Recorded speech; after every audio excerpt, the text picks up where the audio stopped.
एक 2011 में आया हुआ प्रीवियस ईयर क्वेश्चन है यूपीएससी का। और ये क्वेश्चन बोलता है कि economic growth is usually coupled with deflation, inflation, stagflation and hyperinflation. उसका करेक्ट आंसर है बी, दैट इज इन्फ्लेशन। हम उसमें एक्सप्लेन करेंगे कि देखो क्या होता है, जब इकोनॉमी ग्रो करती है तो लोगों का इनकम बढ़ती है, स्पेंडिंग भी बढ़ती है और डिमांड इंक्रीज हो जाती है।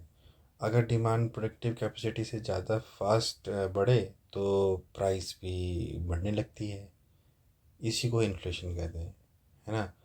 तो economic growth is directly coupled with inflation. The correct answer is B.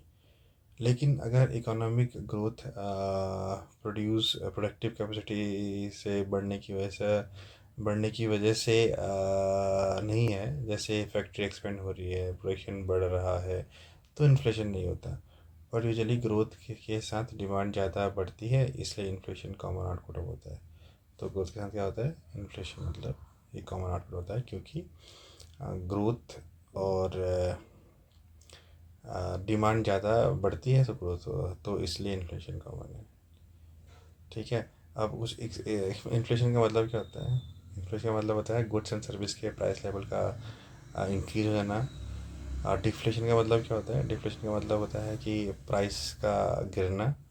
और स्टैगफ्लेशन का मतलब होता है तीन चीज़ें एक साथ, या तो स्लो ग्रोथ हो रही हो, या तो हायर अनएम्प्लॉयमेंट हो, या फिर price still rise rising in inflation. ये वर्स्ट कॉम्बो होता है।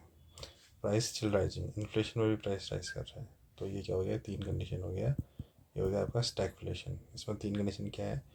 ग्रोथ स्लो हो, और हाई अनएम्प्लॉयमेंट हो, और प्राइस बढ़ाता जा रहा है। हाइपर इन्फ्लेशन में क्या होता है, जब प्राइस बहुत तेज़ी से अनकंट्रोल लेवल वे में बढ़ती है तो उसको हाइपर इन्फ्लेशन बोलते हैं, जैसे 50%, 100%, 200%। So thank you.